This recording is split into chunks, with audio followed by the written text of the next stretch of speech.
This woman walks into a house that is under construction, her nose turned up at all the dirt, thinking she is too much of a mess to be in that place. She ends up finding a carpenter working there, and calls his attention, asking to speak to the person in charge of the construction, telling him to hurry, because she doesn't have all the time in the world. He quickly calls the foreman, explaining that there is a girl who wants to talk to him. The boss appears there and tries to greet the woman with a handshake, but she ignores him, not wanting to touch his dirty hand. The woman goes straight to the point, saying that she needs to know about the apartment's documentation. The man then says that's fine, claiming also that it's a pleasure to meet her. When she is alone with the carpenter, he apologizes as he speaks, but claims that she is one of the most beautiful women he has ever seen. The woman doesn't like to hear this at all, and begins to scold him, asking if she, who is a wonderful woman, is going to give morals to a servant who works on construction sites. She does everything to humiliate that man with her words, and orders him to keep his compliments to himself, and that she doesn't even know why he is directing his words to her. He then claims to be sorry, because he didn't mean to offend her, claiming that she can stay in the boss's office waiting and he can take her there. But the woman slaps him across the face, ordering him not to touch her. The slap hits the man in the eye and he begins to scream with pain, but the woman doesn't care and leaves him alone there. When she is alone, she complains about how that man has the nerve to touch her, while the man is still alone feeling pain in his eye. She continues walking around the site, while waiting for the documents she asked for.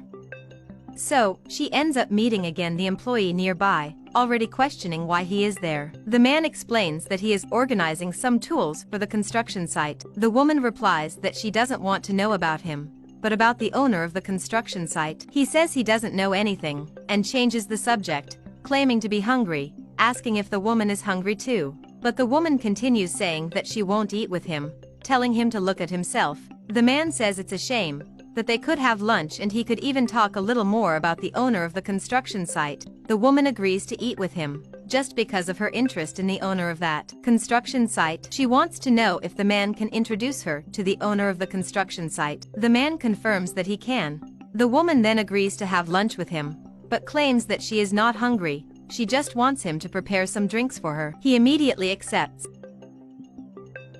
A few minutes later, he returns with the girl's drink, handing her a bottle of water. The woman pretends to take the bottle nicely, but when she opens the bottle, she throws the water in the man's face. Outraged, he asks if she's crazy, and the woman angrily says that he is crazy. She says she asked him to prepare a drink for her, not water, but he remains frustrated, claiming that she doesn't need it, saying that there is no bar at the construction site, and she complains that she doesn't even know why she is wasting her time with a useless stonemason like him. He becomes more and more disappointed, while the woman continues to offend him, saying that he is nothing more than a poor and useless man, wondering how a person dressed like him could make friends with the owner of all that construction work. The man, instead of answering her, says that he is going to lunch and leaves her alone there.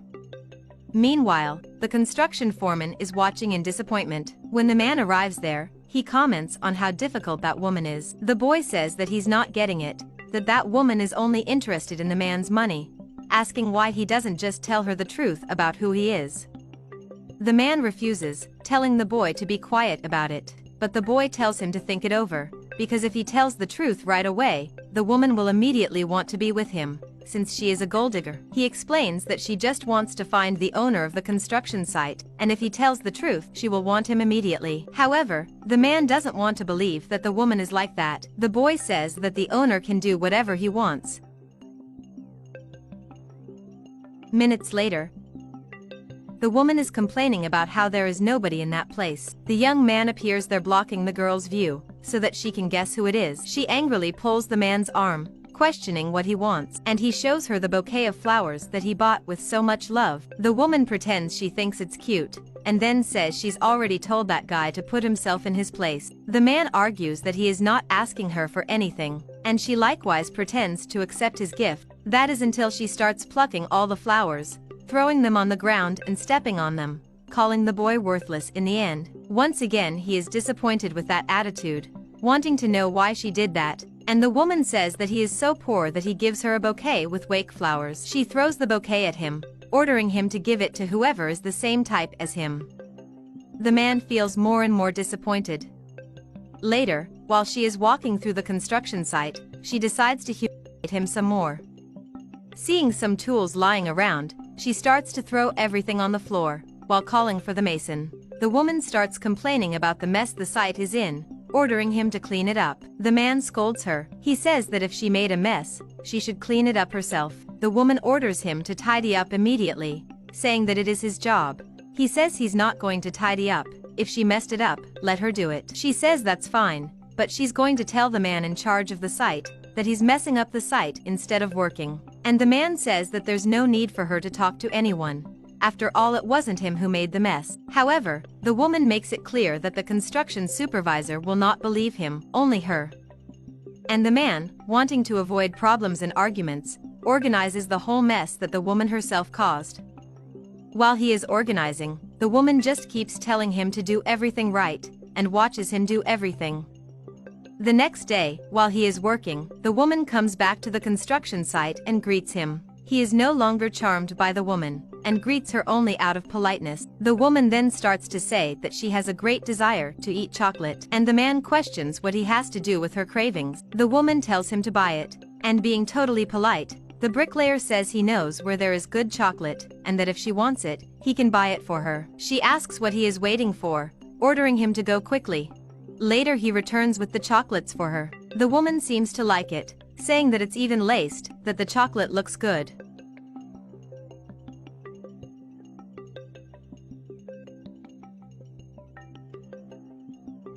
But when she opens one of the chocolates and takes a bite, she immediately spits it out, claiming that it is a horrible chocolate.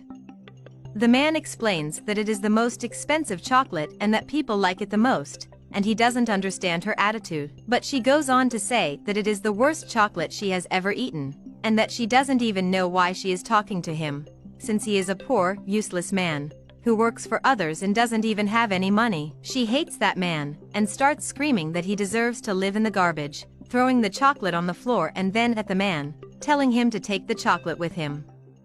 The woman says she hates his face, pushing him and telling him to get away from her. Once again, the man is humiliated by that woman. Becoming disappointed again, he starts to clean up all the mess she left on the floor. Later, while the man is still working, the woman stands there staring at him. He also watches her as he smiles, but the woman starts with her arrogance again, wanting to know what he is looking at her for. And the man, tired of this ignorance, says that she is difficult, that he has always treated her well and done things to please her. And the woman questions whether she asked him to treat her well by chance. She says that she treats him that way because that's what he deserves, and a good-for-nothing like him doesn't deserve to be treated well. She says that he still has the nerve to say that he is the owner's friend, that he is just a poor man, and that he should put it into his head that he will never have a woman like her. And the frustrated man once again leaves the place. Quite upset with all that humiliation, walking nearby, he ends up finding the construction worker. His employee realizes that he is in a bad way, asking him to lift his spirits. The owner knows this, but is already in love with that woman, but it seems that she only thinks about money. The man makes it clear that he has already warned her that that woman is no good, because all she cares about is money, and that the boss is a decent and hard-working guy, that he conquered everything by himself. Then the boss realizes how right the employee is, but still thinks that that woman deserved a lesson for all the humiliation she did to that man. And the man agrees, claiming that he already has an idea about this. Then he proposes to explain the whole plan to the boss, so that they can make the woman learn her lesson. After explaining everything, the boss thinks it's a good plan and wants to put it into action. The next day, the woman arrives at the construction site again, being observed by the man, who greets her and asks how she is. But the woman starts her arrogance early, not wanting that man to speak to her, calling him trash. The man asks where she gets so much bitterness from, that she is in a bad mood every day. And the girl replies that she will only be in a good mood the day she manages to marry the owner of all that construction work. The woman doesn't leave the site and starts calling for the man, who she thinks is in charge of the construction site. He quickly appears, asking what he can do to help her. She then says that she knows that the owner of the construction site will show up that day, and she wants to know what time he will arrive. The man then explains that the construction site owner just left, but she can wait a little while, because he will be back soon. The woman says that she hates waiting and he knows it very well. He asks her to take it easy, claiming that the boss should already be arriving, that it will be in 5 minutes, and the woman decides to wait. Soon after, he signals that the noise outside is from the owner's car, and the girl rushes to wait for him in front, wanting to try to win him over. The owner of the construction site arrives with his car on site, showing off all his luxury. The woman runs outside, running into the man she has humiliated for many days, seeing him leaning against that luxury car. And the employee says that's the boss. The woman doesn't believe it, and asks where the poor man got the money to buy that car.